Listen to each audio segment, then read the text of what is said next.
Under Ghanaian law, eligible inmates may receive a reduction of up to 1/3 of their sentence on the grounds of good behavior while in custody. Agrada was convicted in July 3, 2025 by an Accra Circuit Court on multiple charges, including charlatanic advertisement and defrauding by false pretense. However, on February 5, the Amasaman High Court upheld her conviction but reviewed the punishment, ruling that the original sentence was excessive and disproportionate under the circumstances. The High Court reduced her prison term to 12 months and imposed a fine of 200 penalty units, equivalent to about 2,400 cedis. A Justice of the Court of Appeal and judge in charge of court-connected ADR, Justice Angelina Mensah Humia, has underscored that alternative dispute resolution is no longer an experiment in Ghana's justice system, but a central pillar of justice delivery. Introduction of court-connected ADR, more than 70,000 cases have been referred to mediation nationwide, with over 33,000 successfully resolved as at the end of 2024. In 2024 alone, 8,765 cases were referred for mediation, with more than 3,100 resolved. Justice Angelina Mensah Humia said the figures represent individuals who saved time and cost, families who found a way forward together, and businesses that were able to focus on growth rather than prolonged litigation. She noted that many family and businesses in Ghana have collapsed due to protracted court cases that could have been resolved through mediation. People say that in Ghana, if you set up a business and you are not there physically, personally, it's something else. So if you would want to be spending your days, months, years in courts litigating, by the time you go back, something different would have happened to your business. And I don't think that is what we want as a nation. Chief Executive of the Game & Game Group, Mr. Austin Game, underscored the importance of ADR in strengthening justice delivery and resolving disputes efficiently. ADR is an umbrella kind of program that begins with negotiation, mediation, arbitration, and litigation. Litigation is a solution to criminal problems. In fact, civilized cases should not even be sent to the court. If you have a genuine concern, a family case, a civil case, the appropriate place to go is to look for mediators to assist you resolve the matter. The ceremony marked the graduation of a cohort of students who successfully completed the program and the matriculation of the Institute's 28th cohort. Now to our Heritage Month series. In the shadow of Mount Afaja, Liati Soba Zemazuo Snake Village is a realm where fear yields to fascination. This extraordinary ecotourism gem in Ghana's Volta region weaves a tale of unlikely harmony, humans coexisting with nature's often misunderstood creatures. For over 4 decades, this trailblazing site has drawn curious travelers and eager students, boosting local livelihoods and delivering an adventure that's as enlightening as it is thrilling.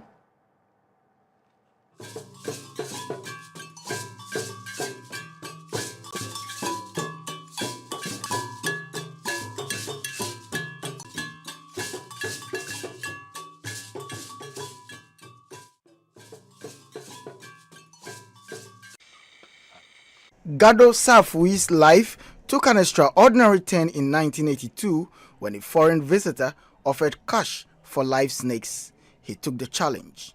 What started as a dare blossomed into a life-defining apprenticeship. The foreigner trained him in herpetology, teaching snake behavior, safe handling, and more. This hands-on education sparked the birth of Zimazio Snake Zoo and Herbal Medicine Center, or Snake Village. From a modest start, it grew into a respected conservation hub, drawing visitors worldwide.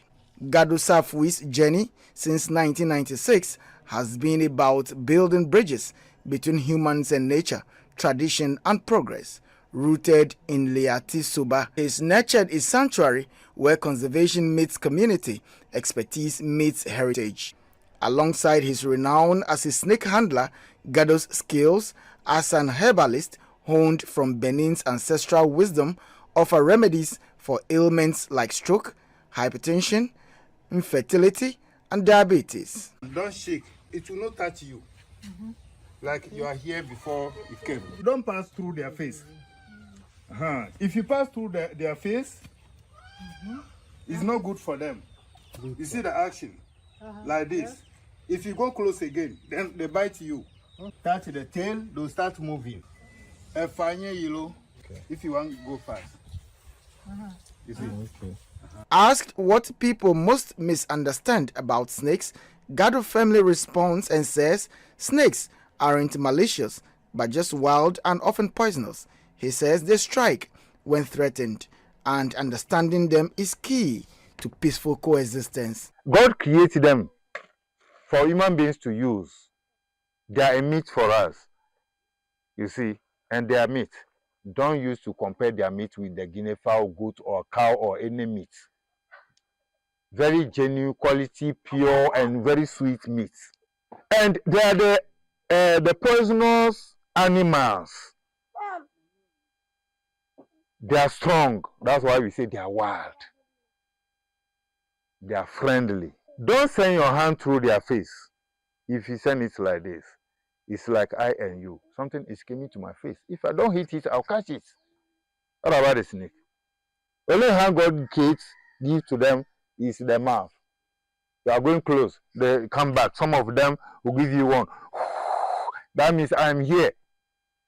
Still, you are going. So that means you are going to hit my face. If I don't hit your hand, I will catch your hand. And then the snake catch your leg or your hand. You say, hey, snake biting me. They cannot plan like human beings. Married with 3 children, 2 daughters and a son, Gado is already training the next generation to continue what has defined his life. If it bites you after 50 minutes, no protection, no medicine, you die.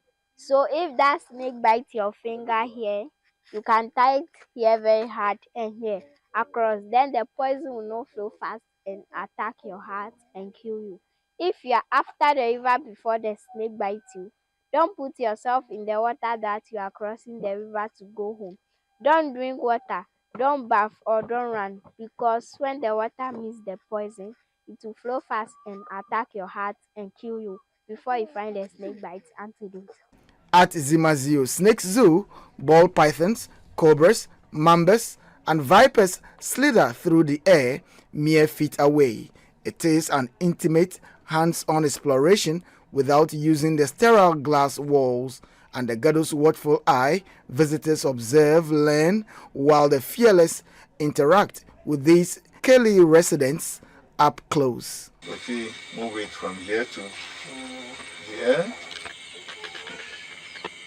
if it's like this, and then you pass through the front, start sending your hand like this, up and down. Because of here, it will harm you. But if you come like this, it will harm you. You send your hand at the back side, it will harm you. Those daring enough may touch, hold, or even have certain snakes gently draped around their necks, learning firsthand how these reptiles move, sense danger, and live alongside people who understand them. You just hold it like this and tell me something about the temperature. Come up, come up. Feel free. Feel free, feel free. Let's do it. Come, let's do it. Come. The second time. Stand. No. Working with the local assembly and community stakeholders, Gado continues to develop the Snake Village into a stronger tourist destination that complements the Volta region's rich ecotourism appeal.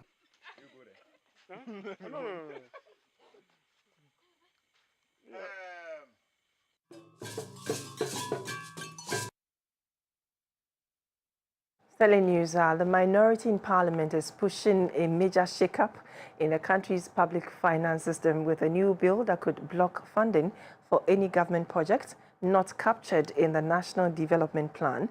The proposed Public Financial Management Amendment Bill 2026 sponsored by Ofoasia Yorubi MP Kojo Ponkuma, seeks to tighten fiscal discipline by ensuring that public funds are spent strictly in line with plans approved by the National Development Planning Commission.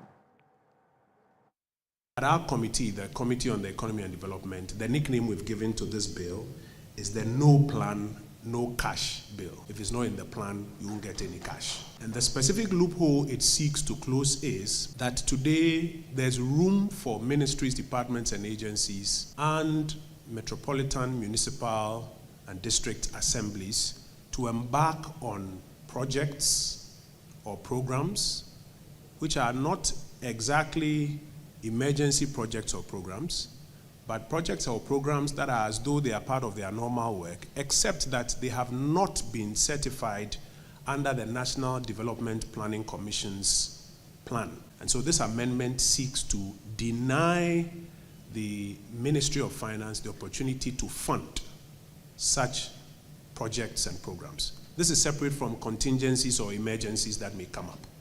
But for regular programs and projects that have not been included in the strategic plan of the MMDA or the MDA to get certification, the object of this amendment bill is to deny funding for it until such a time that it is thought of, captured, and certified as part of the National Development Planning Commission's program. The contributions that will emerge from today's engagement will be invaluable to the relevant committee of Parliament as it considers the bill clause by clause, with the ultimate aim of improving its content and operational effectiveness. Your presence here this morning underscores the collaborative spirit that defines our democratic process. By amending the PFM Act, the bill would, among other things, make development plans duly approved by the NDPC the mandatory basis for the preparation of the annual budget. It also requires publication of annual progress reports as a precondition for the inclusion of estimates in the budget and for the issuance of expenditure warrants. It seeks to empower the Minister for Finance to withhold funding from non-compliant entities. And it also seeks to ensure that releases from the DACF is tied to NDPC approved plans and progress reporting. The ultimate objective, therefore, is to enrich a disciplined, coherent, and accountable public financial management regime in which planning precedes budgeting.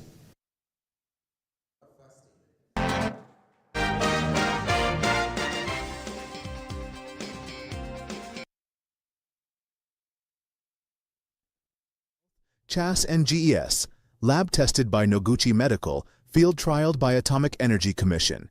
It has no chemical or side effects and is good for all ages and skin type. MedShea is available nationwide. Contact us on 0244892413. This advert is approved by FDA. Good business means seeing the possibilities and maximizing opportunities. Making sure you have a responsive support system backs your business goals. A partner that gives you a stable platform with reliable connectivity and seamless solutions, and better understands the tools required to take you to the next level. With so many moving parts in running a business, we do our best to provide you with some stability. The only kind of stability you can find with MTN Business Broadband, the fastest and most reliable internet provider in Ghana, making sure you stay ahead and stay connected, because we understand what makes your business tick. Sign up today on broadband.mtn.com.gh or call or WhatsApp 0244 308 111. MTN.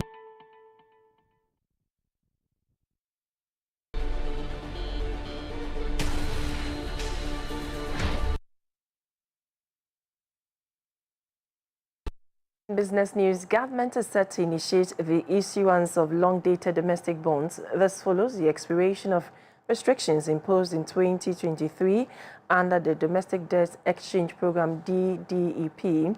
The 3-year restriction was designed to prevent the government from issuing new bonds after the debt default preceding the DDEP as part of broader efforts to stabilize the domes. The development will allow the government to explore avenues to raise long-term funds to finance some of its initiatives and the national budget.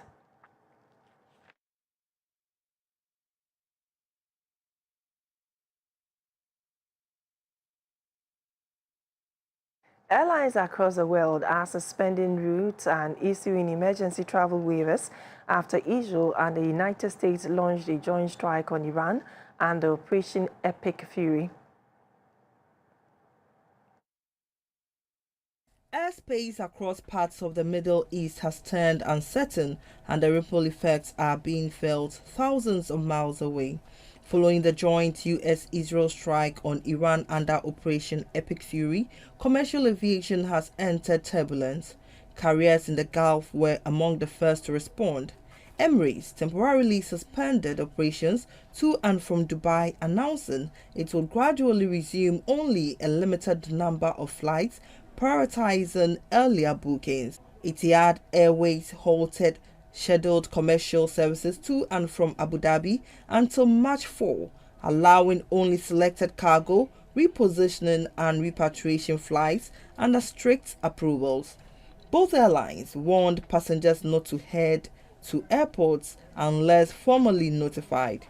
In the United States, major carriers activated contingency plans. American Airlines issued travel waivers covering multiple Middle Eastern destinations, including Abu Dhabi, Amman, Bahrain, Doha, Dubai, and Larnaca. Eligible passengers can reschedule without change in fees or cancel for refunds under specific travel windows. Delta Airlines suspended flights between New York's JFK and Tel Aviv through early March, offering refunds or rebooking options for affected travelers. United Airlines also cancelled service to Dubai and Tel Aviv, waiving change fees for customers who rebook within designated dates and routes. Airports are now filled with uncertainty, departure boards flashing cancellations, customer service desks crowded with stranded passengers, and airlines recalibrating schedules by the hour. Beyond the terminals, analysts warn the unrest could strain global supply chains and pressure oil markets, particularly if instability affects vital corridors like the Strait of Hormuz.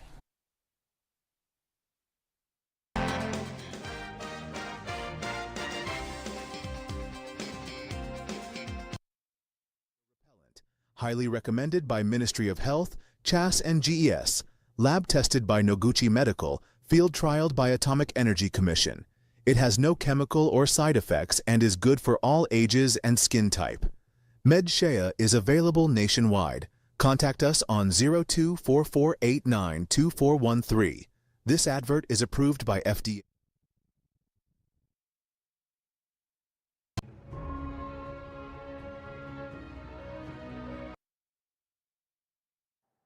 Hello, good evening. It's time for the Energy News segment. My name is Mabel Anang.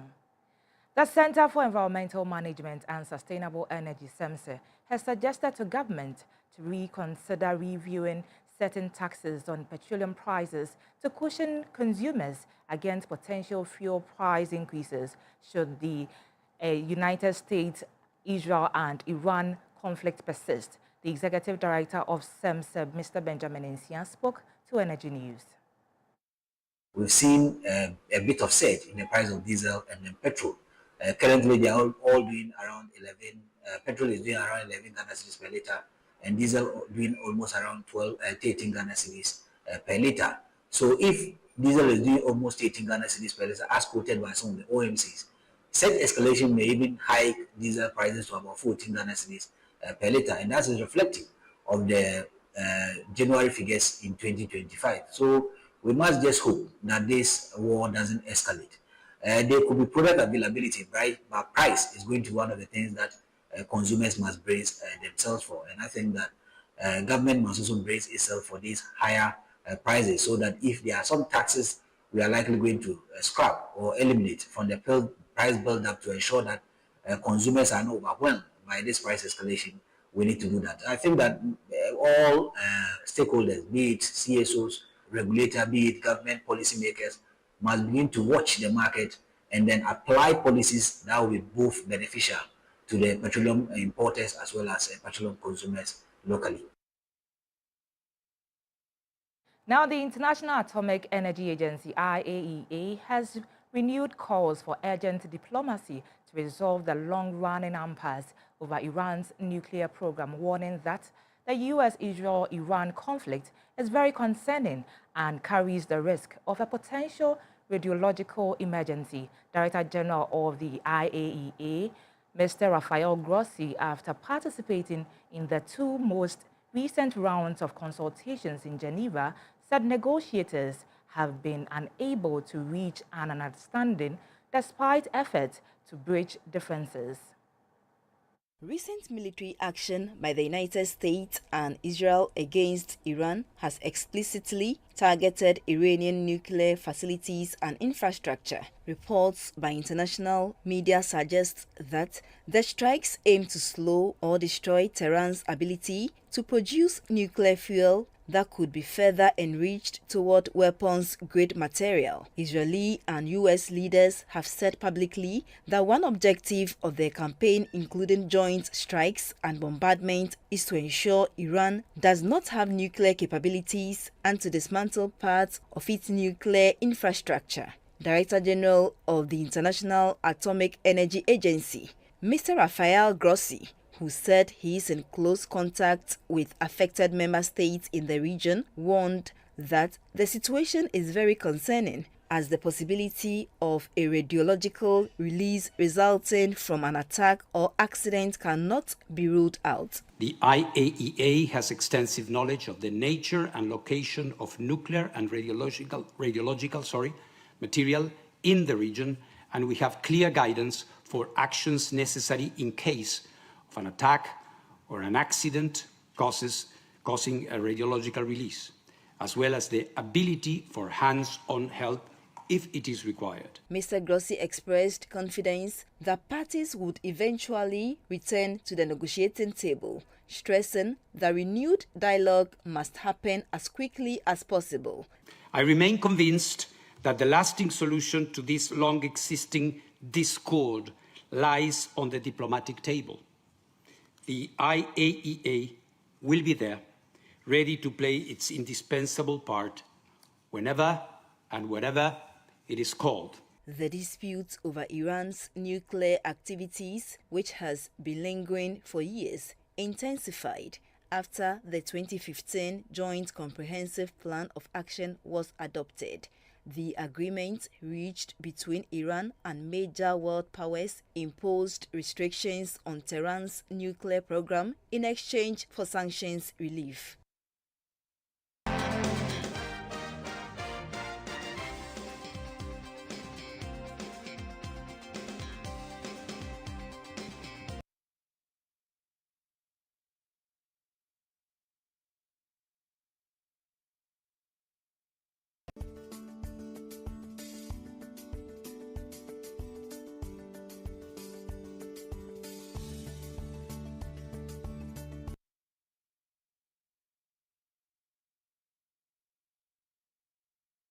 Segment is brought to you by Trust Jehovah Herbal Center and Yamvita.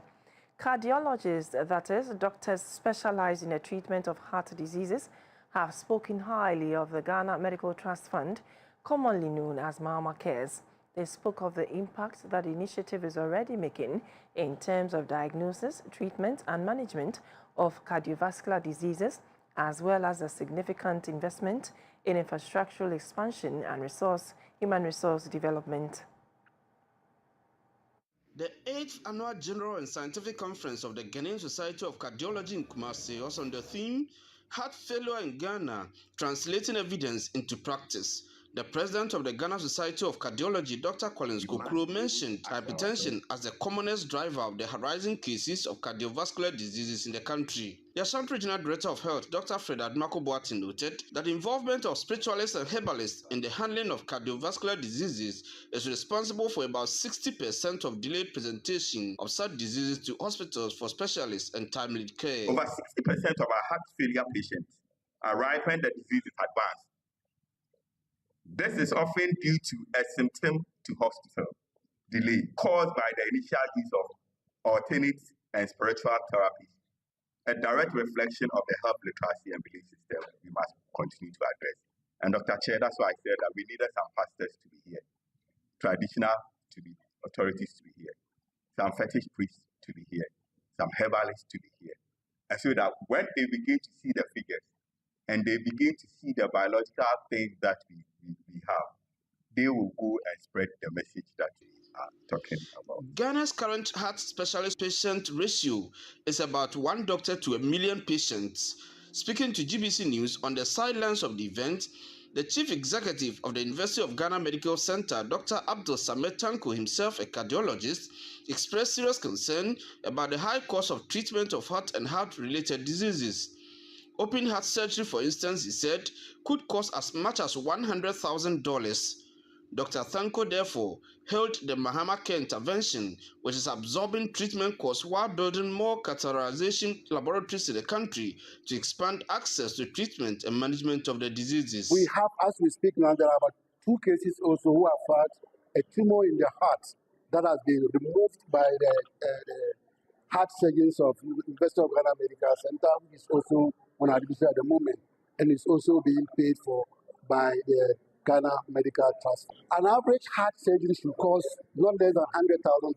So, and this is done physically and being paid for by Mahama Care or the Ghana Medical Trust Fund. Dr. Tanko has therefore encouraged patients and families to access support from the Mahama Care for the treatment of cases such as stroke, kidney failure, and heart challenges, while controlling their hypertension conditions to avoid complications. Nicholas Oseusu, GBC News, Kumasi. Let's now join our correspondent in Ayawasu East, Alan Tego, stands by with some more updates.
We welcome you back to the Collation Center here at the St. Kizito Catholic Center, which also was earlier on used as a polling center, but now polls are closed and its rightful job is currently underway. And so what polling agents will do is to wait in a queue when they arrive first at this Collation Center, and then after a few minutes of waiting, they are moved to join another queue, which will be to my far right. And from that queue, they approach the EC desk, one which you see someone running towards. And once you get there, you're given a seat, and then your pink sheet is pulled out from the sealed envelope from your polling center, and then it is laid before the EC official. What I ask to find out is what happens when you submit your pink sheet. Do you need to explain to the EC official whatever you have placed on that? And my information reliably is that you need not explain anything, because every other explanation you need to pass on to the EC is already on the pink sheet. The pink sheet itself is self-explanatory, and so once you hand that over, the EC will then get you to confirm your center number, your name, who the returning officer is, and then once all of these are gathered together, the various numbers will be put together, and then is where all the numbers are showing up, distance and the size of the font used at the moment. I am really struggling to be able to read doing anyway. It's not peculiar to me or to GBC, but what we're told is that when everything is done, the EC returning officer will then call out the numbers as they appear on the screen, and each polling station and what it returned will be announced to us, and that or final winner of today's by-election at the Ayawaso East constituency will be formally introduced to the constituents. As I speak to you, though, some party of sorts has started outside of the gates of the Collation Center, and significantly, one sound bleeds out louder, and that is Honorable Wari. And obviously, you know what that means when you hear that sound. Back to you in the studio, Shirley.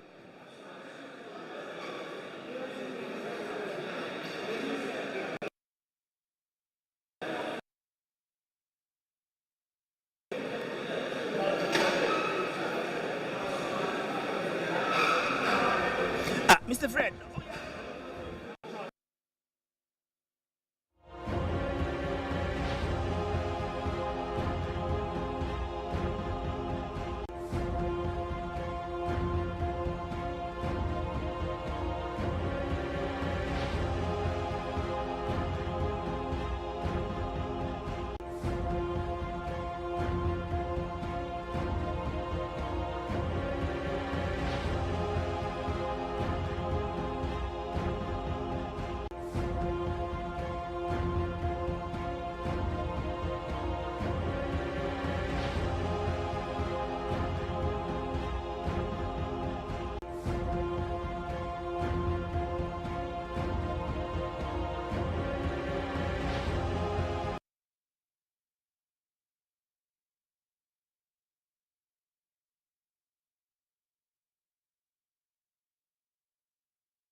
All of them, that we've done the auditing process, and now we are just capturing the data. For the delay in the rest that we are yet to receive. We are. I'm saying that all of them are here. All of them are here. If you can, look over there. So we just go through what the arithmetic entries that we've done, and then we enter it into the PC. We project the figures so that the agent of the candidates can follow. So that's what is going on now. Is the EC able to give us an assurance that you'll be through and done with this before tomorrow? What time is it now? Yeah, it's 8, okay. Right. 1 hour. Right. Some of them are around, so I think it's a process and a work in progress. So we are proceeding steadily. And are all parties cooperating? Oh, of course, You can see some of the representatives.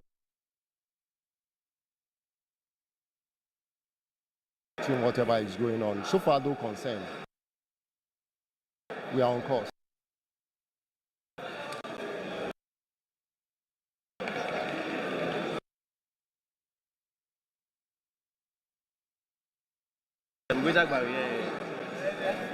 Why to them?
In 1965, Ghana chose her own value.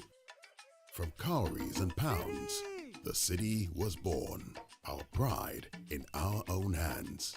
It flowed through markets, palms, and memories, and became part of daily life. Through every season of change, the city has remained a constant in Ghanaian life.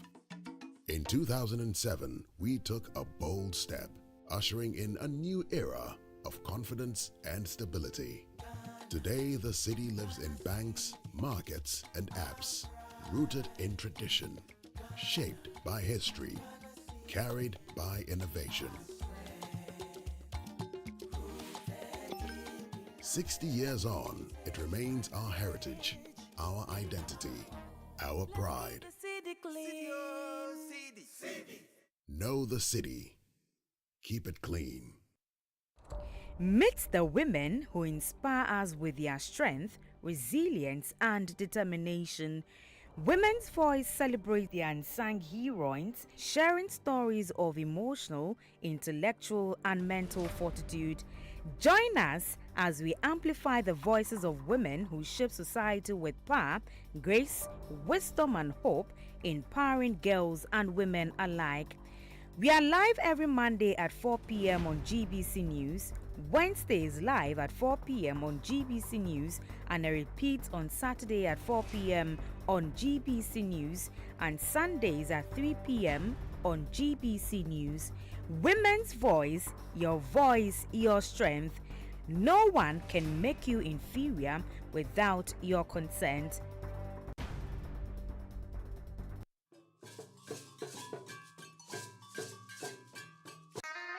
In 1965, Ghana chose her own value. From cowries and pounds, the city was born. Our pride in our own hands. It flowed through markets, palms, and memories, and became part of daily life. Through every season of change, the city has remained a constant in Ghanaian life. In 2007, we took a bold step, ushering in a new era of confidence and stability. Today, the city lives in banks, markets, and apps, rooted in tradition, shaped by history, carried by innovation. 60 years on, it remains our heritage, our identity, our pride. Know the city. Keep it clean. Meet the women who inspire us with their strength, resilience, and determination. Women's Voice celebrates the unsung heroines, sharing stories of emotional, intellectual, and mental fortitude. Join us as we amplify the voices of women who shape society with power, grace, wisdom, and hope, empowering girls and women alike. We are live every Monday at 4 p.m. on GBC News, Wednesdays live at 4 p.m. on GBC News, and a repeat on Saturday at 4 p.m. on GBC News, and Sundays at 3 p.m. on GBC News. Women's Voice, your strength. No one can make you inferior without your consent.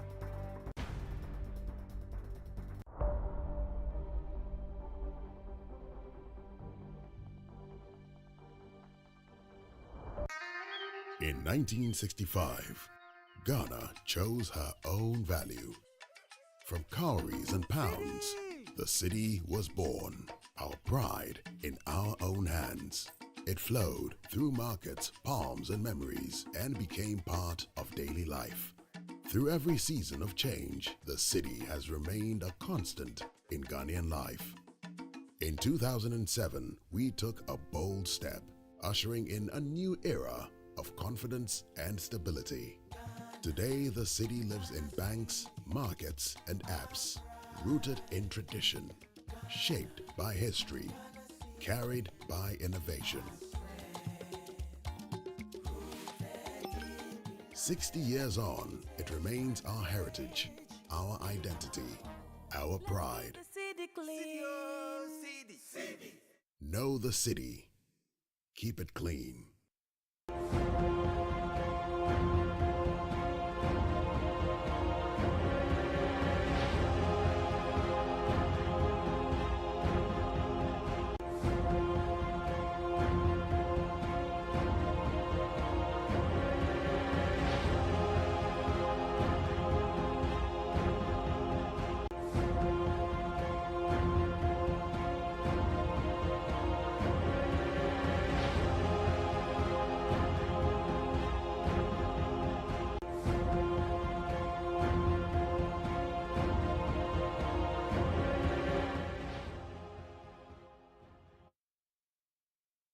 All right, so we continue our coverage of the Ayawaso East by-election. Collation currently ongoing at the Collation Center based at St. Kizito. We have some figures coming from the various polling stations we'll be running by you pretty shortly. But our men on the ground trying to get the results certified by the Electoral Commission, collated, and then that will be declared. Not too long ago, we spoke to an official of the EC. He's assuring us that all the results from the over 100 polling stations have arrived at the collation center. What is left is for the numbers to be tallied, and then the results will be declared. So we're hoping that hopefully in the next 1 hour or two, this whole process should be done, and then we are able to say goodbye. Thelma, it's been a long day for especially for yourself. You've been here since morning, and you want to go home. I am very, very eager to go home. Sure. Indeed, and you're right about that. And that is the major concern, isn't it? That for the Electoral Commission to execute this particular by-election almost flawlessly. We've just been talking about how boring a day it has been. And as boring as it is, this is what it should be, because we want an incident-free election. We want an incident-free process. And it has been that way from the start of proceedings until now. What remains to be seen for me on the EC side is the speed with which it can collate the figures and then relay certified, verifiable, credible, unmistakable numbers that, an EC chairperson or vice will not have to apologize for 20 minutes later and say, sorry, the number was not 1 but 2.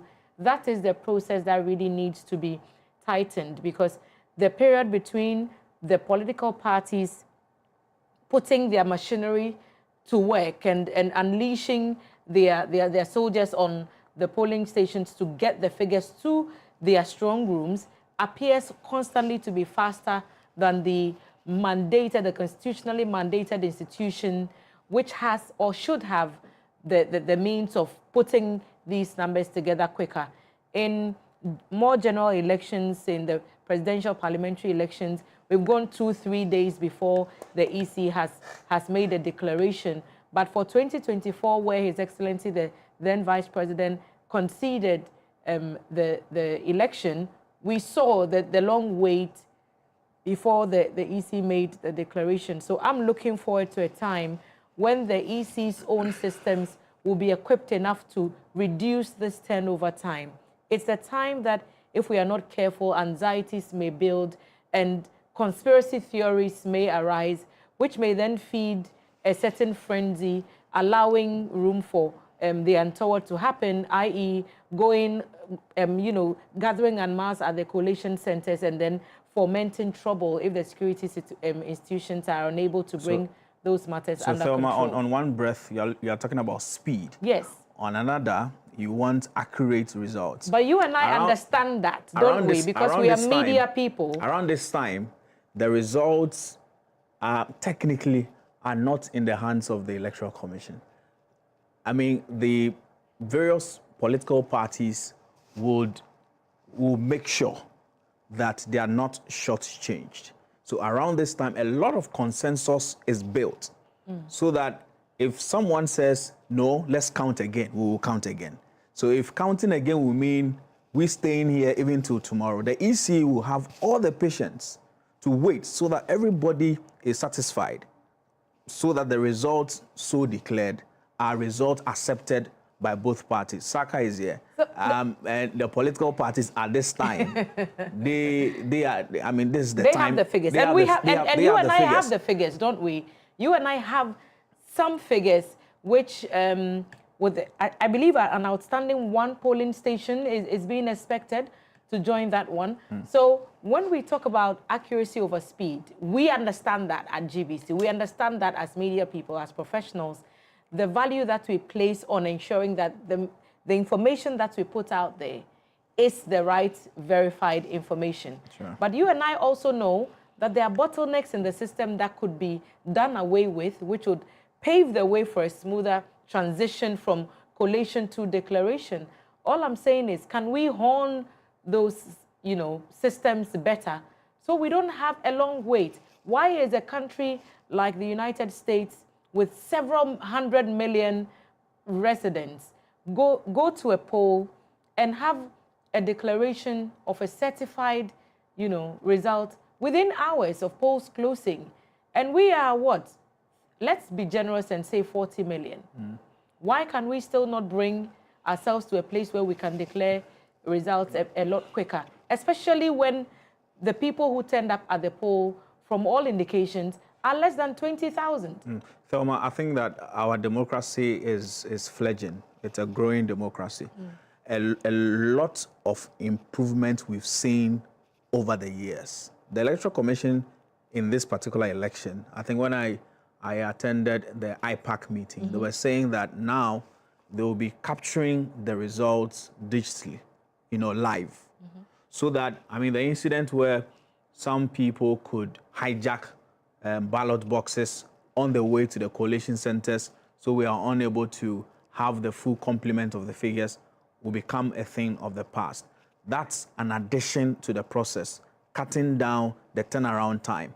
So for me, if you compare Ghana to the US, it's oranges and apples. Certainly, because that's an advanced democracy. They've done this for over 200 years. So we are now coming. So they've had experience. We've moved from periods where we were voting opaque ballot boxes, periods when we were voting without our pictures on our don't get me wrong. My favorite cards. part of elections, and I keep saying this every time we cover an election, is the counting at the polling station. Saka has heard me say this before.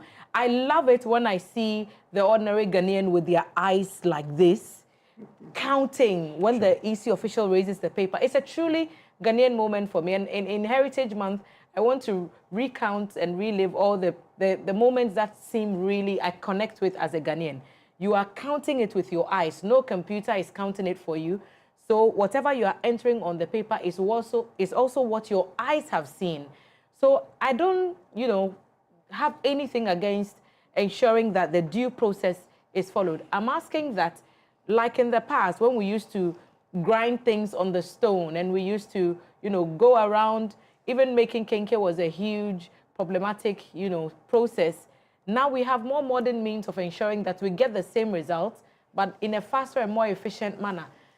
Saka, why haven't the political parties, and the NPP has a certain technology that it uses, and the NDC has same, why has there been a slowed response to the political parties committing their technologies to the use of the Electoral Commission for such purposes?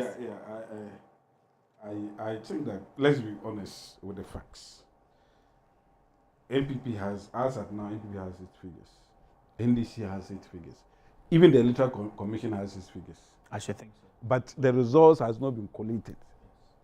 You see, the collation is when all the parties collate, come together with their various results. Because when after counting, what normally happens is that everybody signed to the figure that has been recorded on the pink sheet. Then you have your carbon copy. Everybody has his copy. Those are the evidence that will be tendered at the collation. Then everybody's signature is there, the Electoral Commission signature is there, everybody has his copy. Then when you come to, I've been a collation officer before for NPP. I also the Kotobabi police station. I mean, the people said that we shouldn't mention Kotoka name again. So at the Who said you Kotobabi police station. So I know what I'm talking about. So all the political parties will come. Then the Electoral Commission will be like the chairman. The Electoral Commission, the rep, or say the returning officer for the constituency will be the one. Then he will take the first police station. I said A, B, C, D police station. Then he will say, this is the results that he has. Then NDC will bring, or APP will say, okay, we also have the same. This particular political party will also come. Yes, we also have the same. Then if there is no dispute, then they write. That one it goes. Of course. Then the second, then he will mention A, B, C, D police station. Then this one say, okay, we don't have problem. We have the same figure. Then that's how you will do it. Then you will be tabulating it. So A, B, C, D plus D, F, G, H. How much is that? Then you calculate. Or sometimes you do all the coalition, all the polling stations, get all the figures. Then if there is no dispute with the figures, then you start the counting. You start the calculation. Your calculation.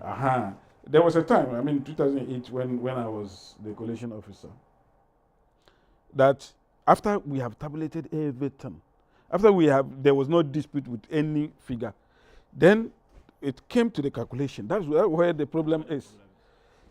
The calculation was, I don't know whether it was intentionally done. The EC officer. I still know the name. The EC officer, whether it was intentionally done or by mistake. He will repeat some of the constituencies. You do, they will go and repeat some of the constituencies. Then this person will go and get different figure. This person will get different figure. And then the figure that we brought to the coalition center would not be there. Will not tally. Then you have to go again. Close to 200 police stations. Then you don't know where the mistake came from. You see? So at that point, then you have all manner of people. Hey, this person has won. Then their supporters will be jubilating. Meanwhile, you haven't come to a consensus yet. Then people are jubilating outside against even the winner. That was what happened. And I remember Asikwei had to be taken with the AMCA. AMCA had to come because the NDC has already, given false information outside that their candidate had won, and Asikwei is refusing to sign. I was the one representing the MPP. There was no point where somebody was forced to sign and the person is not signing and all those things. So these are some of the things that come. So, but the Electoral Commission has its figures. It's just that they want everything to tally because of transparency, so that somebody will not say they have gone to sit inside a room and do their own things and all that. I think that is the reason for the delay. If not, because the political parties they have the figures, but their figure is not the one that is working. Their figure cannot be declared officially. So you have the correct figure, but it is provisional. Until even the Electoral Commission figure is still provisional until the coalition is done. Until all the political parties, independent, everybody, then you've gone to the coalition center and you all agreed. And if somebody doesn't agree, but that is where the Electoral Commission power will have to come in here. Somebody simple will be recalcitrant, or somebody simple will want to cause confusion, but he knows very well that he hasn't won, but he doesn't want to accept the results. So at that point, the Electoral Commission and then everything will have to go on, despite the person not signing. It doesn't matter whether you agree or not, so that the official results will be declared. Then, if you then win, then you challenge. So you can ask for a recollation. You see, when you are doing collation, you can ask for recollation one time, but you cannot ask for recounting. You cannot ask. You see, recounting is when you go and then bring the ballot box with the papers and everything, and you start, because that process has already been done at the polling station. The polling station. So it is only courts that can allow recounting. But at the recollation, after recollation, you can do as many times as possible. Like I said, what we did those times. You do, if you don't get the correct figure, you do again until you get the correct figure, and then the winner is declared. That is the reason why this delay. I mean, but it's better to delay this whole process than to fasten it. And Lord, you say that is they say justice delayed, justice denied. But justice also hurried. Justice hurried is also justice buried. So you have to walk the tightrope. You have to work cautiously and ensure that the right thing is done. Once the right thing is done, it's okay. I still want to believe that we can achieve all those goals while maintaining efficiency, credibility, and I think that reducing perhaps the human interface in the process would ensure a greater possibility of us getting, because like you said, someone could make a mistake. Maurice mentioned sometimes the brain travels faster than the pen, or the other way around. So the less human interaction comes between the figures and the end, collation center output, the more trusted we can, the more trustworthy the system would be, in my estimation. And so when I talk about speed, I don't mean to sacrifice accuracy and credibility and all the time-tested values that we all, want our elections to stand for and to mean. I just want it to, can it be done faster whilst maintaining all these, pieces on the chessboard? And that is my concern. I think it can be done faster. Because, for instance, today like this, I don't understand why by this time we cannot declare results. How long does it take to input some of those figures into the computer? How long would it take? Within a few minutes, and especially when there are no disputes. The results arrived at the collation center, I think, an hour ago. No, the results should have arrived more than an hour ago. What you see? That is the. Closes at 5 p.m. Yes. So all things being equal, by 6 p.m., I mean the results should be returned. Yeah. You see, we are talking as if we are in some village somewhere, like those places that you have to travel with a canoe to travel to go and then do and come and no. This is Nemo. Man will be. I mean, you can just walk like 5 minutes from the police station to the collection center. It's not like you have to go and take another car or somewhere. I mean, excuse me, like the other regions and those villages that you have to travel and all that. No, that's where you can. I mean, I think that because we have been delaying over the years, we think it is normal. Even when there is an opportunity to be fast, we think that let's do the usual thing. I mean, that is the if not this results.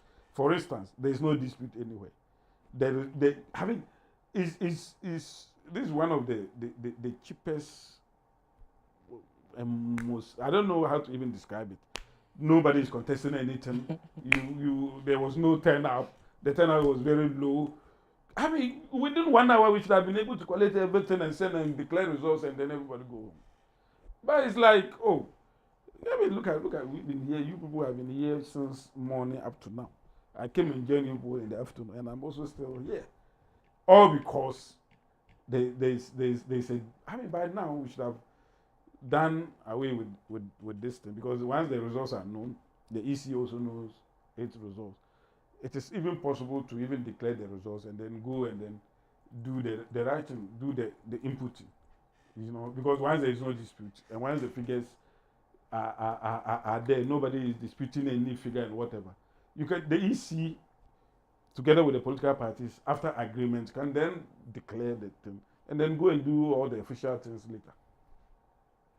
Well, I guess due diligence takes time. So we'll just have to wait for the EC to come to us with what the official figures are. Our teams are still there at the Collation Center, and they're waiting for what would be the final declaration.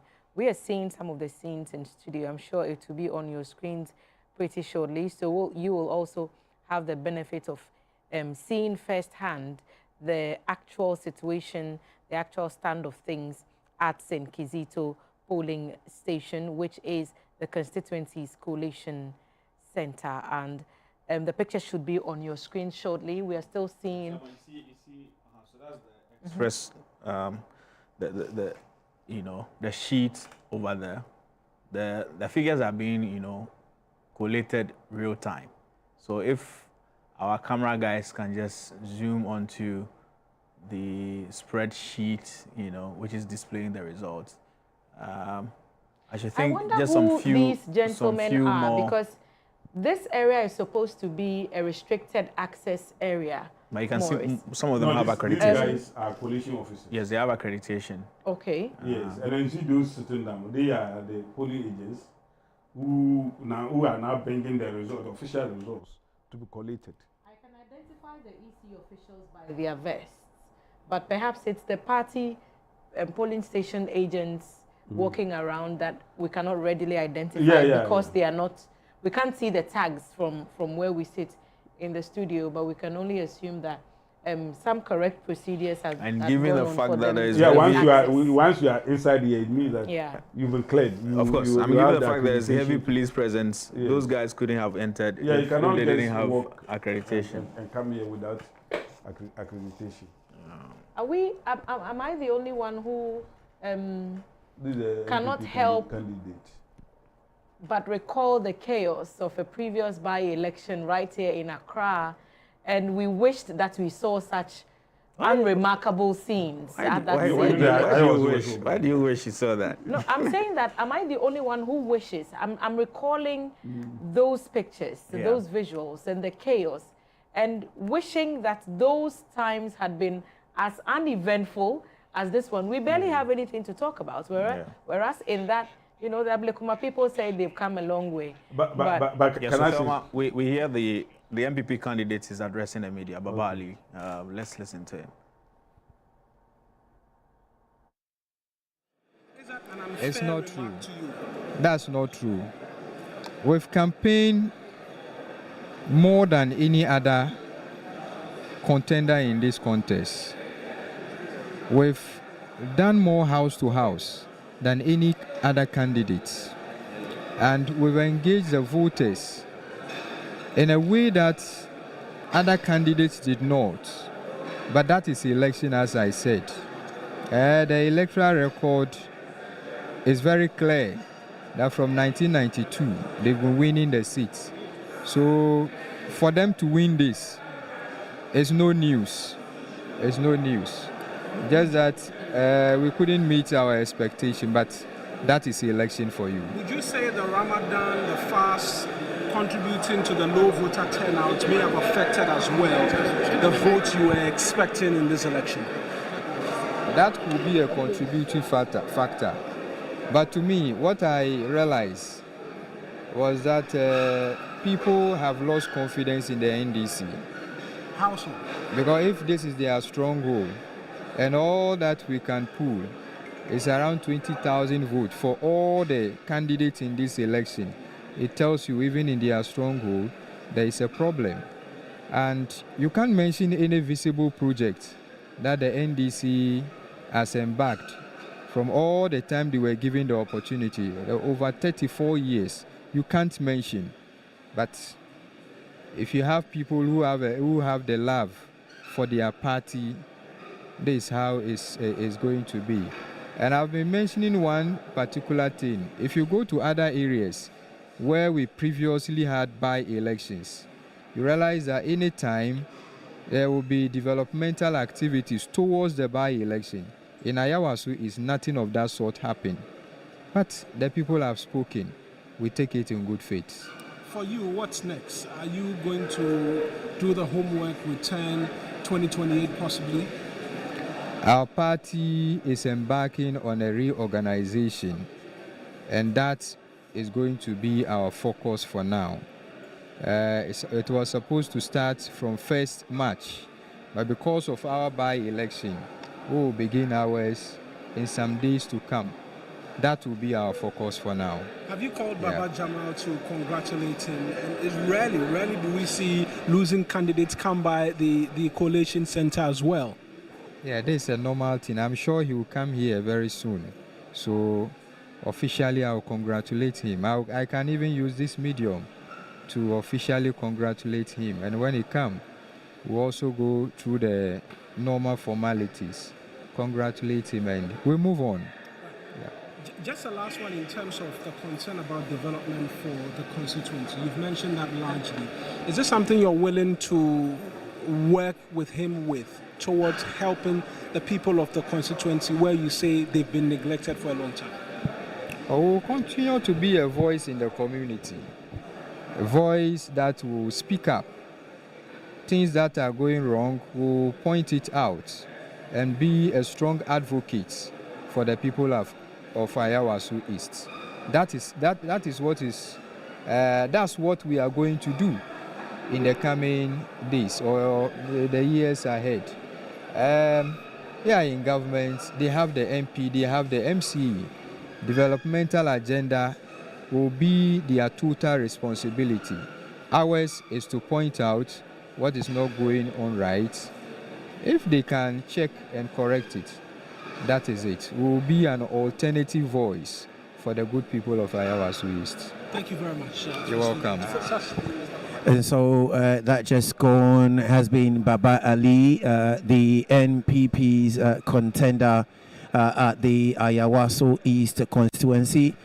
He contested here at the Ayawaso East constituency, and he has expressed his view of or his impression so far with regards to the outcome of the elections. And my colleague journalist asked whether he will or he has, if anything, commended or congratulated the winner, who currently word on the ground has it that it is Baba Jamal. The EC has not officially declared, and so we cannot necessarily say that is the situation. But he was asked if he had called Baba Jamal to congratulate him, and he mentioned that even if he has not done that using the conventional telephone medium, he could use this medium to congratulate him, which he did, and also assured viewers that in time to come, Baba Jamal will eventually emerge here, and he will also approach in that manner and congratulate him.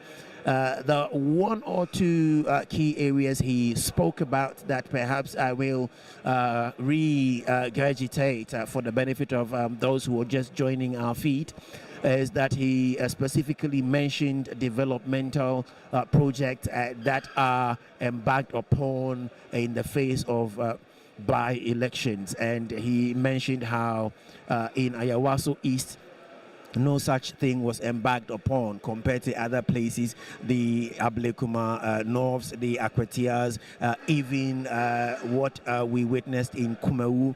All were examples of by-election induced developmental project, but none whatsoever was mentioned or was embarked upon as far as Ayawaso East is concerned. He also talked about his party's reorganization agenda, which is currently underway, and that will be their focus going forward.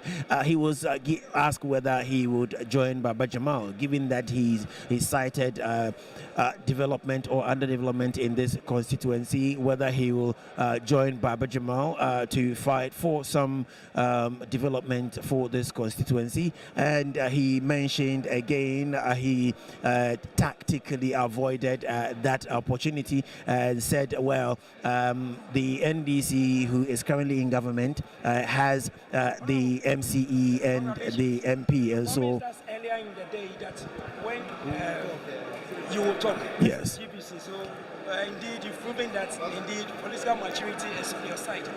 What do you say first to the delegates after? Okay, so to the constituents, I just want to let them know that this is an election, and in election there is no draw. It's either you win or you lose. And in this instance, I'm the one at the losing side. So I congratulate the winner and I wish him well. Yes. You have mentioned earlier how underdevelopment is one of the reasons why you embarked on this mission. Has this outcome changed your your thinking in any way? Not at all.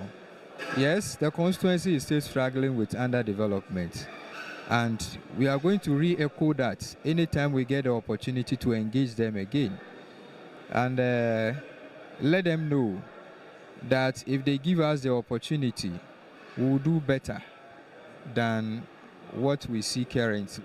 Given that that was the influencing factor in why you put yourself forward to be elected, will you seize that same opportunity to join Baba Jamal, who is also campaigning or who also campaigned on development or underdevelopment of the constituency, to bring together what hopes you have for developing this constituency? So we should have the constituency at heart. If it's embarking on a good mission, we support it. But if there is anything that... What would be a good mission for you? Oh, anything that will uplift the image of Ayawaso East.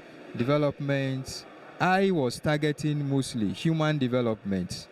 Anything that will make people of Ayawaso East better. I'm for it. Right, going forward, what will be your mission as far as Ayawaso East is concerned? This is over. We know the outcome of this. So what will be your mission next, or your vision? My focus is to assist the party in the reorganization agenda. Then we see what happens next. For now, we have to do membership registration. We finish with that. We do polling station election. So we'll continue the process till we elect our national officers. Then the party will give direction as to what will happen next after that. Finally, can the constituency look forward to another Barbara Lee candidature? Let's finish the reorganization and see what will happen. We'll leave it here then. Thank you very much, Honorable. Before you go,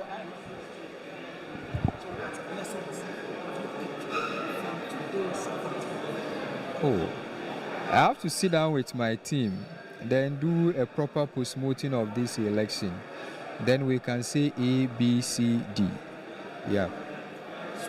So for you, today, you don't have anything negative to say about the process, but just to sit and then see where. Smooth, very free and fair.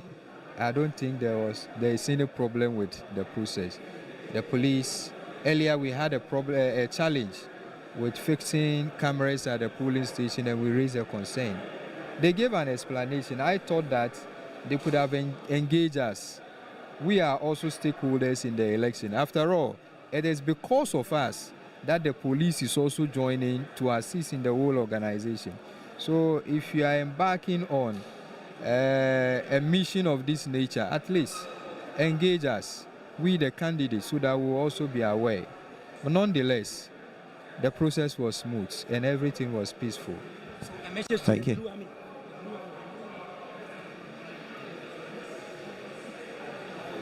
would you tell the blue? We should continue to work hard. Can you repeat the question?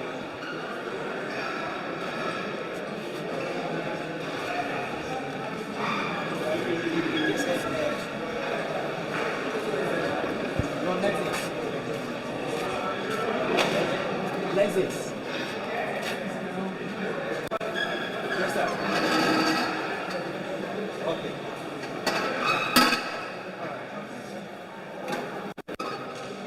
Yes, now almost all the police has come to me.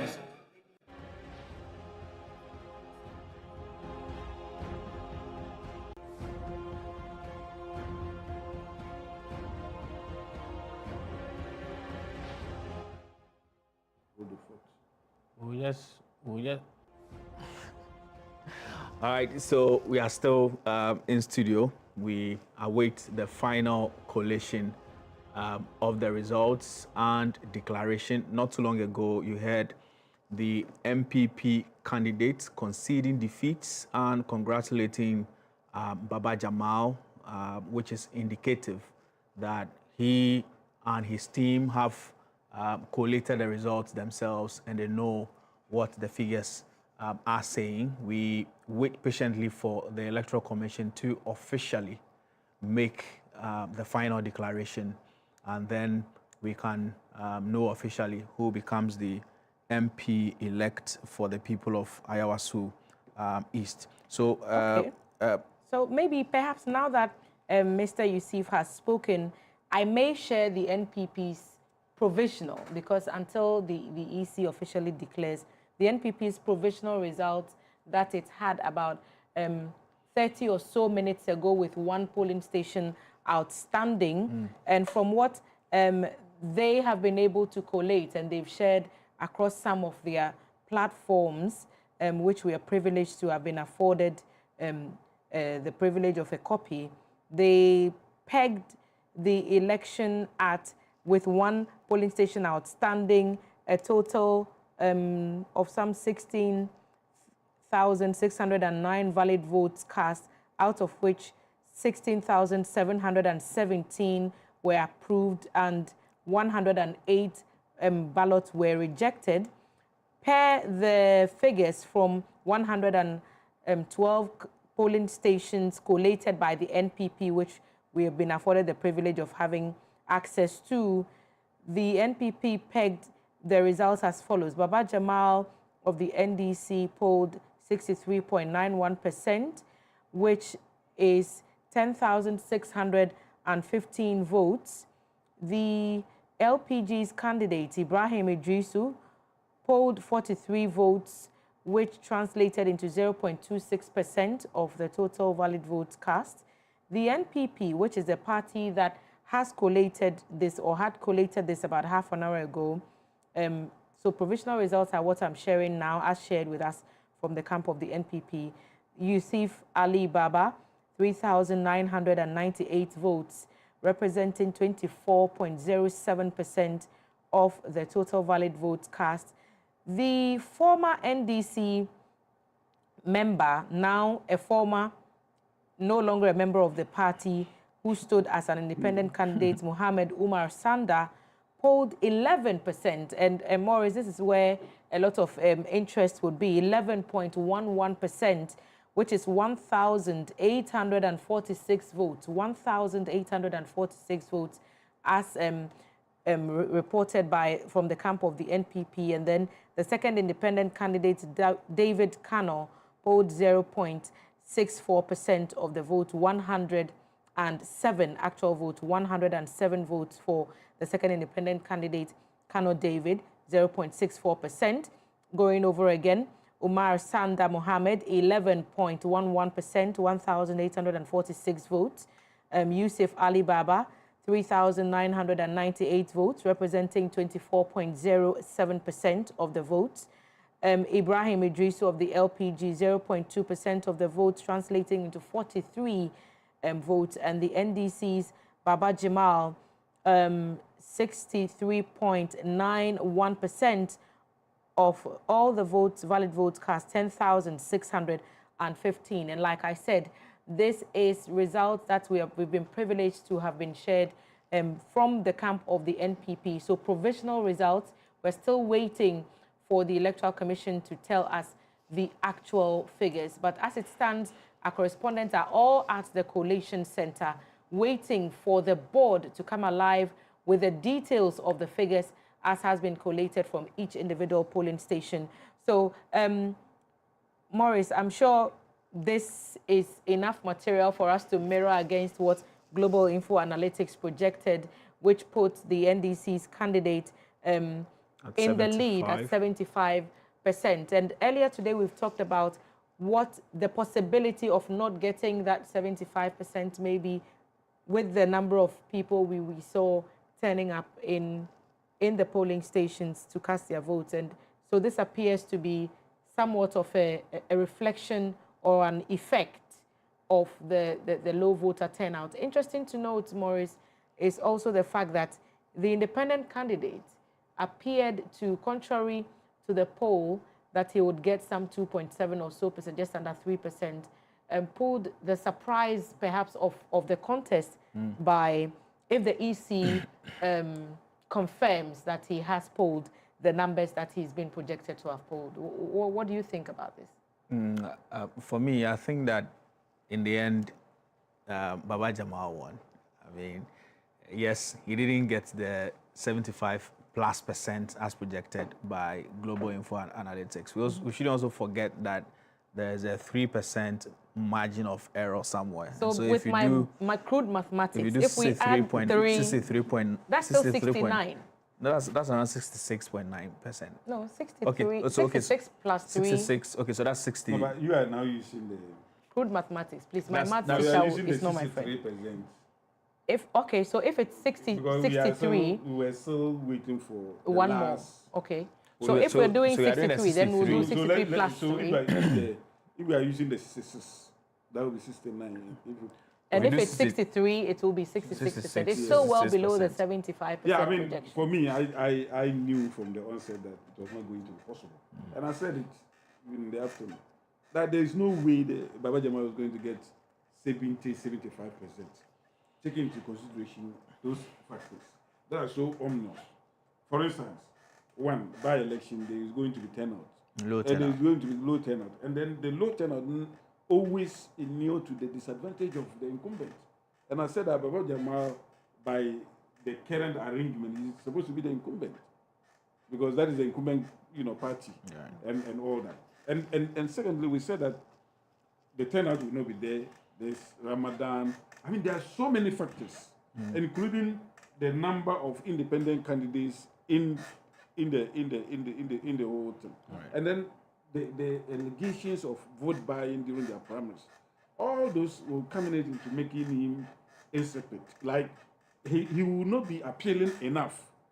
Okay, Saka, I believe one of your... For the NDC, even for some of the NDC, and even neutrals, to go and vote for him. And therefore it was near impossible for anybody to suggest that he was going to get 75%. When we That was return, my we'll argument. interrogate that matter a bit further. For now, we are going back to the ground. So one of your Greater Accra Regional Chairman from your side, the NPP, is speaking. Our and Greater wanting- Accra Regional Chairman, not one of them. Okay. I haven't seen the pictures, so let's hear him. The candidate that we have this time, he thinks that we should have brought Baba Ali in 2024.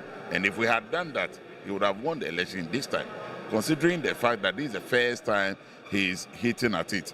And the short time to campaign and the results that we've had. Don't forget that Baba Jamal is a known face politically outside of this constituency. He's been in parliament before. Baba Ali is now taking a shot at it for the first time.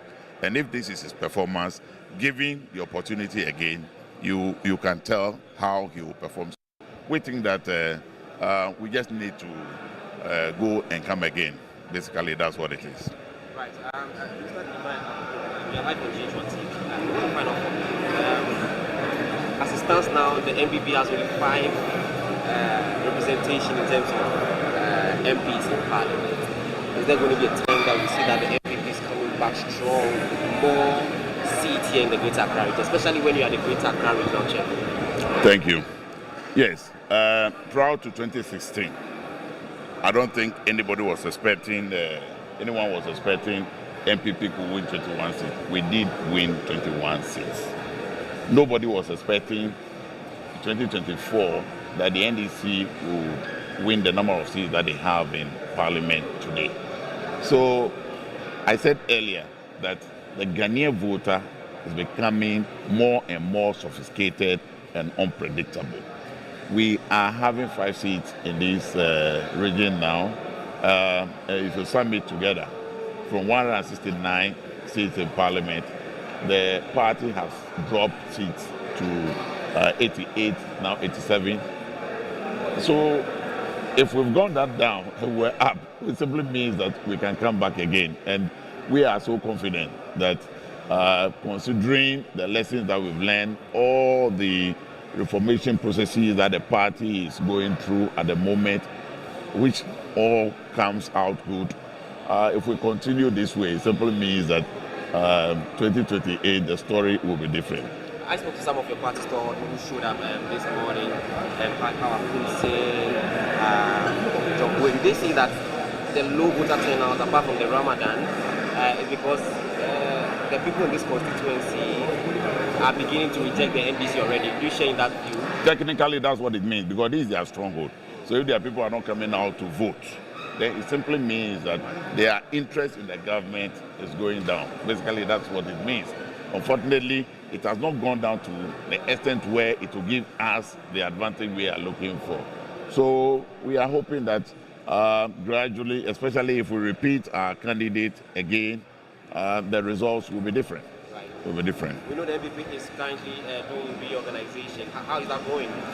Yes, on the 1st of March, that's the last 2 days, we started the registration of our members at the polling station. And we have a period of 1 month to do that, after which we'll be doing the polling station election, then the electoral area coordinators and the team, then we'll move to the constituency election. So far, we've just taken off we believe that we'll be able to, have party structure, organization, and then the election is done somewhere by September, and then that will be it. Now that we have elected our flag bearer already, it simply means that that problem, that one is taken care of. We will now have to look at the party organization. Once we are done, we are ready for 20. Will Mr. Agogo contest for regional chairman again? No. You are not going again? No. But what will you be doing for the party then?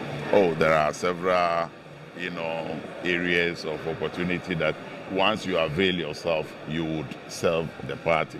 You cannot only serve as the regional chairman. I can be in any other position. But for now, the decision is made that I'm not contesting as the regional chairman for Greater Accra. Thank you very much, Mr. Agogo. You're welcome.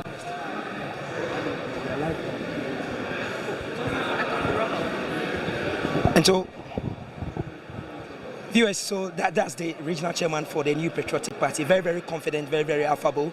He has gone straight to tell you that indeed, when the party comes ready, that they really want to re-elect him, he will not go again. He wants to hand over for fresh ideas to really come in so he can move on and serve in other capacities for the party. He still believes that... last minute, they want more.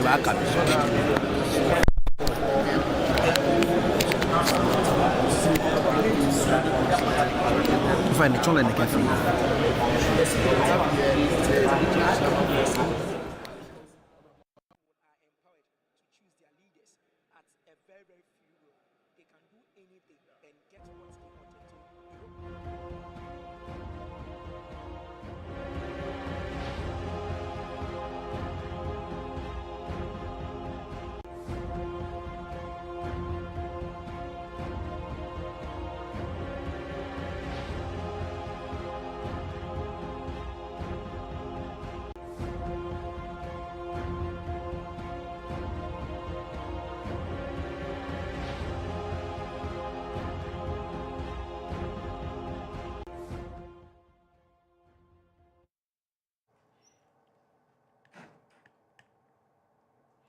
All right, so we continue our coverage of the Ayawaso East by-election.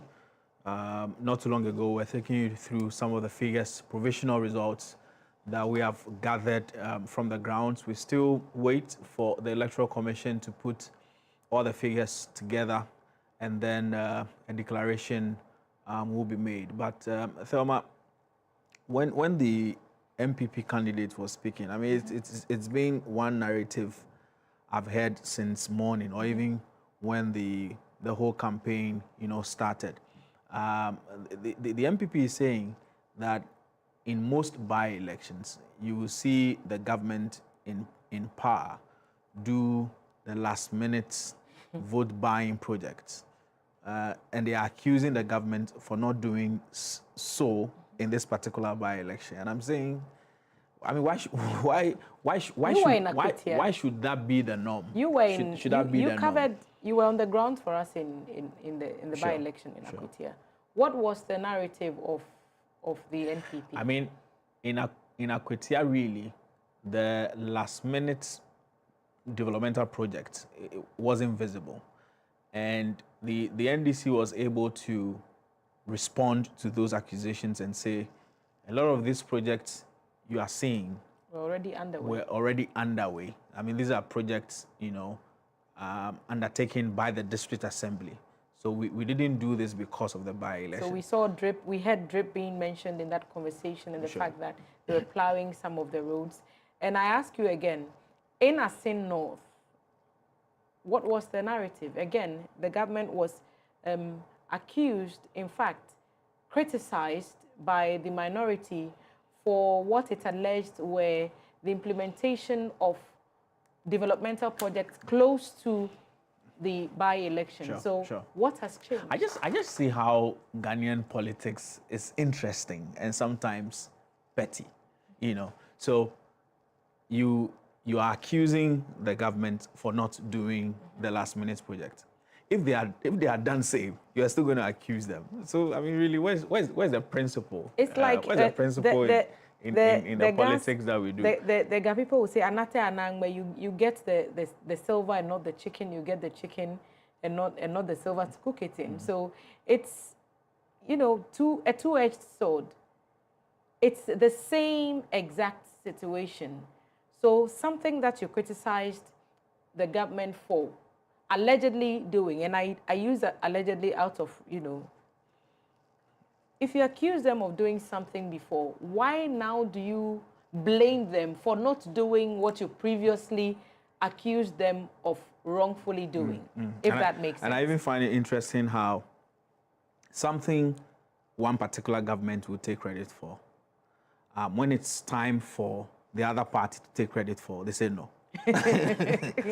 You know? We witnessed, Sona, you were in Parliament on Friday, and the minority said government cannot claim that the economy is doing well. The true state of the economy is not on paper, it's in the lives of the people. Urging government to give credit to the former vice president and now leader of the NPP, now flag bearer of the NPP, for the gold for oil idea and all the gains that we are making with the reserves. At the same time, they were the same ones who would say that the economy is performing badly. If you credit, and one of my panel members said it in the morning, if you think the government has done something with the gold for oil or an offshoot of the Gold for Oil program or a replica of the Gold for Oil program, which is working, why then do you admit it is working and ask for credit to be given to the former vice president and then say that there's no improvement in the you know, well-being of the Ghanaian economy? For me, it's just very interesting. It's very political. You know, I do more of business, you know, journalism. So you understand the figures better than me. But of late, I've been talking to politicians, and I see how the interpretation. I see how intriguing the whole, you know, this whole politics is. So you ask a question, you know, a question of facts, right? You say that fuel prices have gone down, and immediately you say that somebody is thinking you are asking the question from a political angle. The wrong context. But really, fuel prices have gone down, and we should accept that. You ask another question. You say, yes, the economy, you say, has improved, but there are some more Ghanaians who say the cost of living has gone high. Then immediately he sees that question to be coming from, you know, a certain political, narrative. With political figures. And so quickly he wants to attack you, and thinking and that when you ask questions, they say, oh, the NDC people asked you to ask me this, or the NPP people put you to ask me this. I can name names of persons who have done this to me on air. And you know how you're trained to let certain things slide just so we can move on with the rest of the interview so we can get a lot more. But I'm hoping that with the level of maturity, democratic maturity that Ghanaians have shown that they have, and their growing understanding of macroeconomics and microeconomics, the Ghanaian people, better than anyone, will be the better analyzers of what the truth of the state of the economy is. So one person or one side may call it the state of the nation, the other side may say it's the true state of the nation, but the Ghanaian who lives in the country, who works in the country, knows what the truth of the state of the economy is. And that will always reflect in their pocket. So it's an interesting point. Yeah, that you I mean, sometimes it becomes difficult, you know, just having real conversations with these guys. Oh, sometimes I just watch them. Yeah. And, you know, just let you have your day. And we get backlash for it, don't we? Because sometimes you let certain things stand so that the Ghanaian people will be the ones to tell that this is obviously not entirely honest, and that is not the only context under which a situation can be looked. So it's interesting that you mentioned development projects, because the other argument when it comes to what kind of development projects were, if not the entirety of the constituents looking forward to, the minority group in the constituency, what kind of development projects are they expecting to see within the short space of time? It could only be a long-term project, because Ayawaso East is a densely populated constituency. There's hardly any space to start anything new.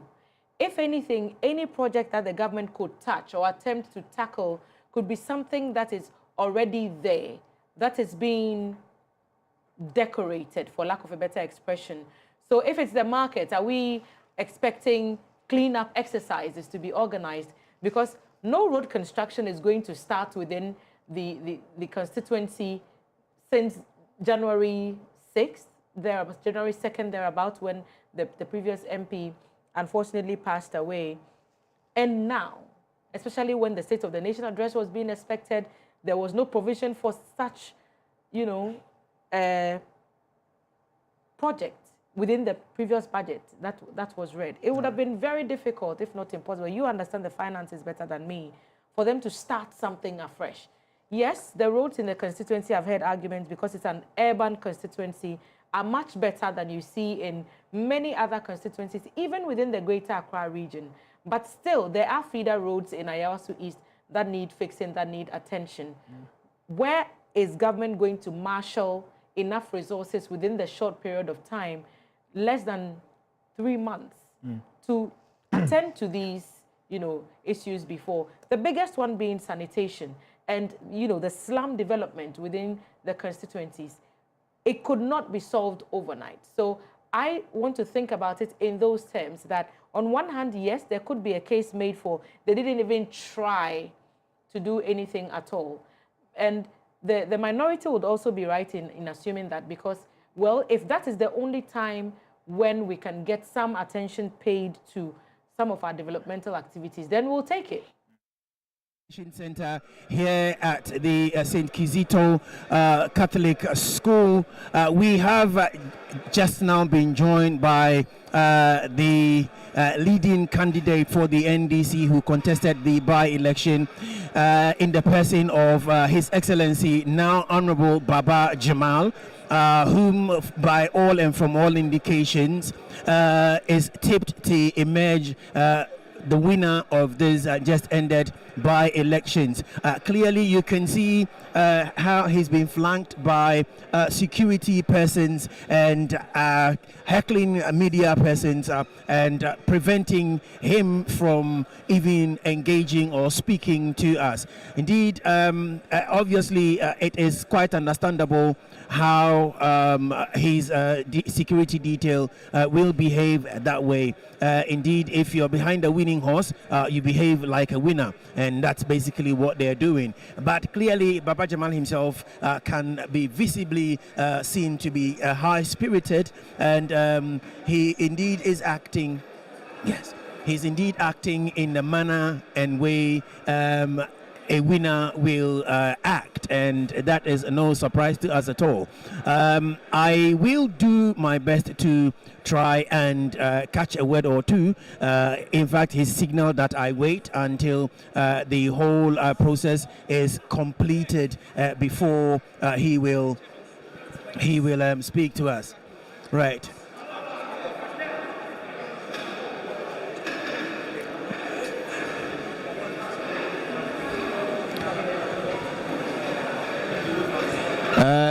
The countdown, as you can see, Alex, is on, and from all indications, we have a few minutes more to go, maybe a half hour, and this whole thing will come to an end. The final declaration will be made and will be out from here. And on that note, while we're at it, we'll express our sincerest appreciation and gratitude to all who supported today's production, the people behind the scenes, Pearl, Alex, those in the studio, Thelma, Shirley, Maureen. One for us. You made it successful for us to pull the day through. My team on the ground, Gifty Ajay, Theo Sampa, my camera guy Tay, Prempe, everyone has been absolutely fantastic. We've all done a yeoman's job, and big ups to all of us. Hopefully next time we're called upon, we'll do an even greater production for God and country. And on that note, we're also counting down to of the day's project, and Baba Jamal is clearly visibly elated. You can clearly tell the smile on his face, absolute loud smiles on the faces of Baba Jamal and his team.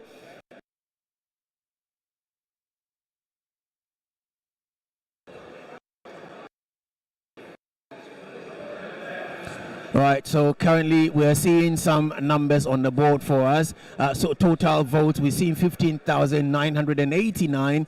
That's just a flash and it's gone. And very soon it would all be projected for us to go through the numbers as we wait for the Honorable Baba Jamal to be called upon to also verify what the EC's collation eventually has come up with. And on that note, I'm sure the final declaration will be made. Once again, let's say good evening, ladies and gentlemen, countrymen and women. We are coming to you live from the St. Kizito Catholic School Complex, where today the end of the much awaited by-election at the Ayawaso East constituency has finally come upon us. And candidate who contested has been Baba Jamal for the NDC, Baba Ali for the NPP,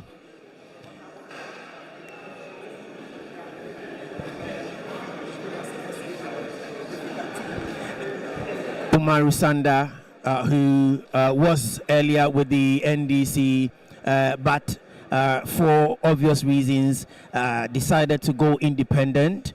We had the LPG also fielding a candidate, and then we also had another independent race, and so it was a 5-horse race. But obviously, as it is with every other election, one is expected to be or to emerge the winner, and the rest will have to listen and hear commiserations and better luck next time from all their loved ones and all their friends, especially their families, who will also be helping them nurse the pain of election losses. It is absolutely been a great day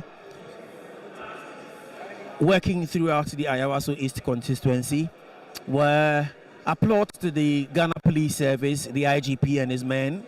They have actually made it a success compared to other elections we have witnessed. This has been by far the smoothest I have seen, especially here in the Greater Accra region. Not only that, I will also say job well done to the EC, even though they're yet to finally bring it an end. We could also say a job well done to the EC for also stepping up to the plate and also stepping up to be counted when it mattered most. Ayawaso East constituency notably was seen as one of the, if not the most significant flashpoint within Greater Accra, will be counted among the flashpoint within the Greater Accra region. And indeed, coming through the constituency, looking at the dynamics within the constituency, it came as no surprise to some of us when we saw the police's show of force and how that also ensured a smooth election process here at this constituency.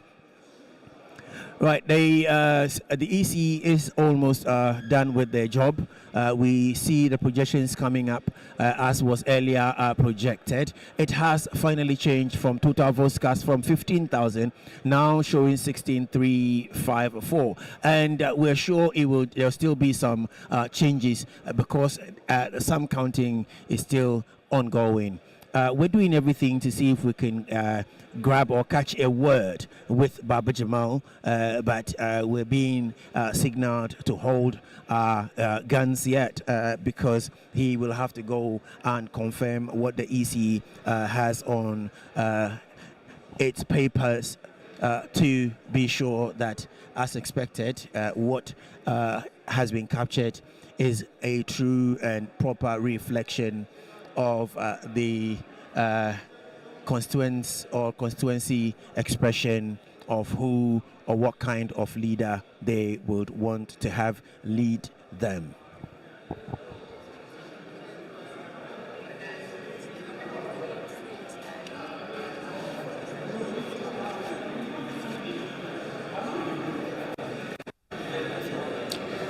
Well, the EC currently is indicating that there are number of polling stations yet to be entered into the result are 3.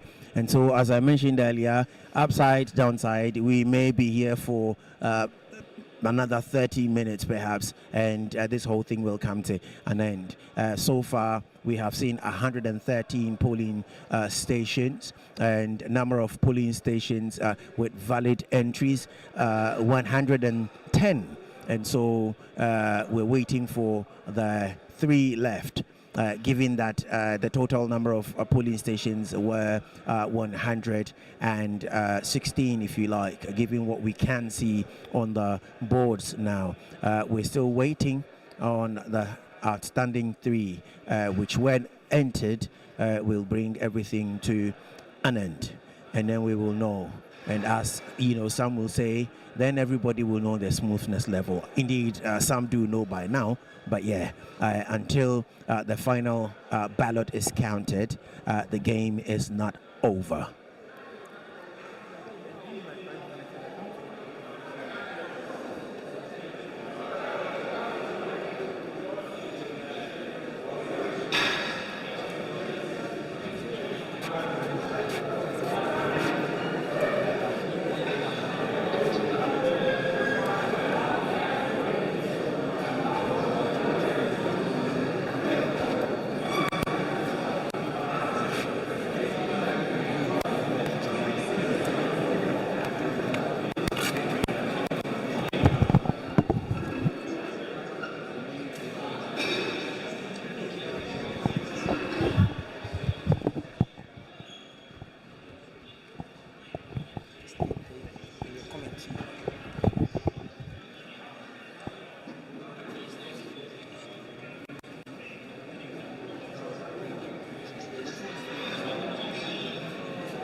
Feed, so you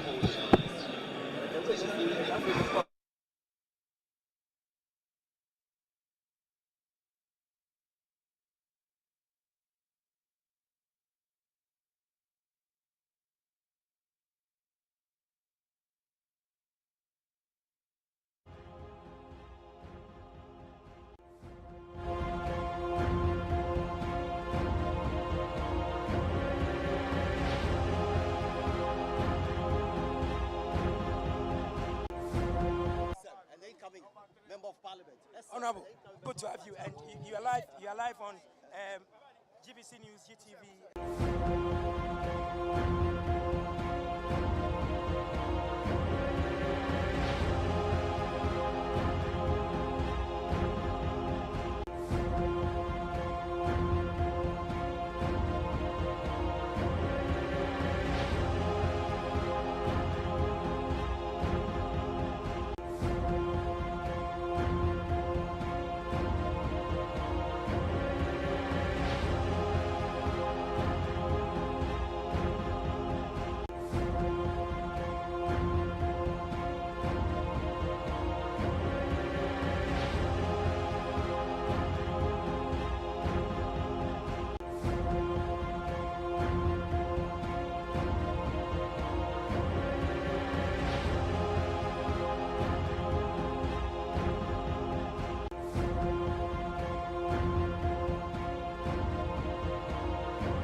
In 1965, Ghana chose her own value. From cowries and pounds, the city was born. Our pride in our own hands. It flowed through markets, palms, and memories, and became part of daily life.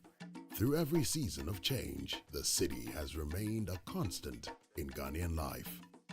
In 2007, we took a bold step, ushering in a new era of confidence and stability. Today, the city lives in banks, markets, and apps, rooted in tradition, shaped by history, carried by innovation. 60 years on, it remains our heritage, our identity, our pride. Know the city. Keep it clean. Meet the women who inspire us with their strength, resilience, and determination. Women's Voice celebrate the unsung heroines, sharing stories of emotional, intellectual, and mental fortitude.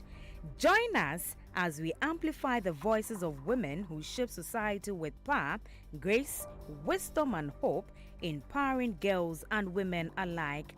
We are live every Monday at 4 p.m. on GBC News, Wednesdays live at 4 p.m. on GBC News, and a repeat on Saturday at 4 p.m. on GBC News, and Sundays at 3 p.m. on GBC News. Women's Voice, your voice, your strength. No one can make you inferior without your consent.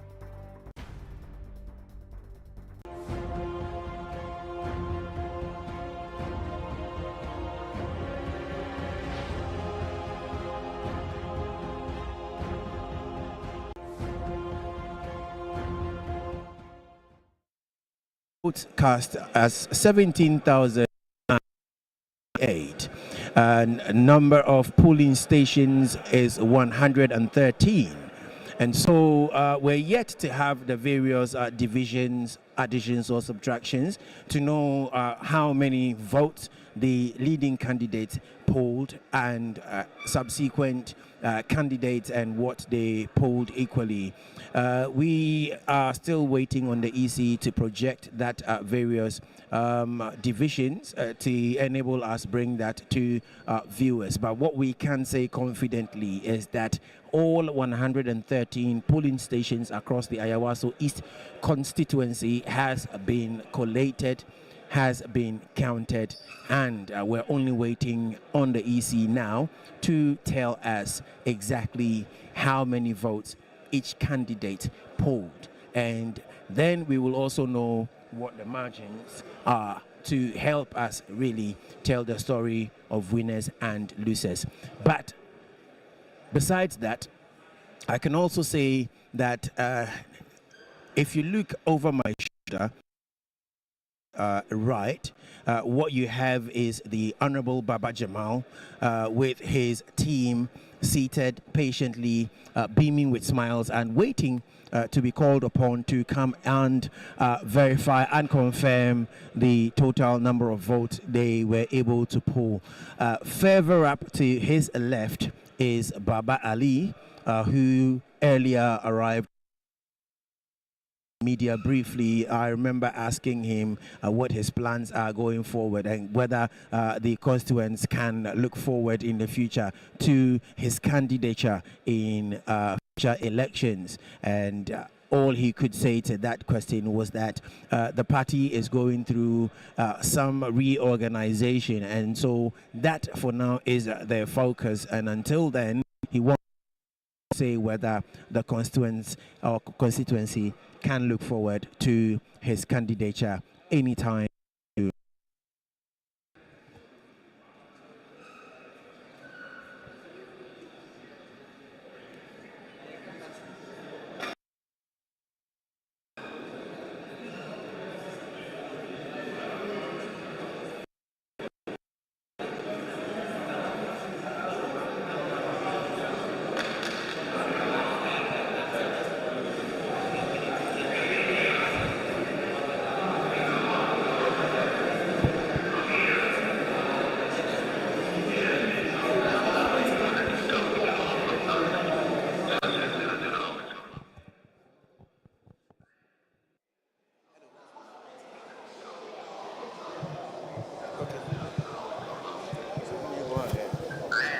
And so, viewers, we're still live here at the St. Kizito Center, where final collation is being done here, and they are almost done because the 113 centers, all POs have come to officially bring their results in. So it has been collated in some few minutes, just less than 5 or 10 minutes. Mr. Baba Jamal will officially be declared the MP elected by the returning officers here. And so if you see him, he's currently in a happy mood with his better half and some of the constituency executives. You can see them that they are all flanked in white and eagerly waiting to be declared the winners, and then the party will continue. But if you look at it, all the centers, the 113 polling centers have all results being collated. Everybody has got it done. So the EC officials are just putting finishing touches on their works before they declare everything done. So I can assure you that in some few minutes here, we'll get the official results and official declaration here from the EC's office.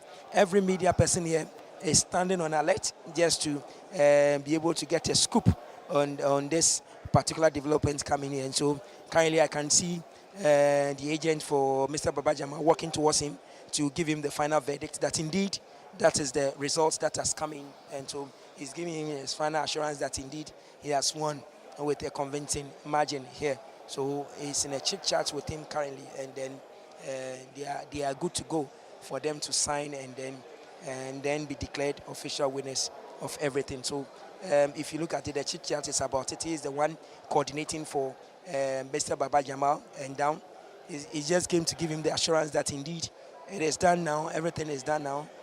They've now seen the margins, and so the EC will officially declare it for us to see. So if you look closely, Baba Jamal is in a convo with his groundsmen and discussing, and his better half is beside him, all clad in white, as a sign of a victory for them in this whole month of Ramadan. And Alan is still standing by, just hoping, because the gentleman looks very, very tired.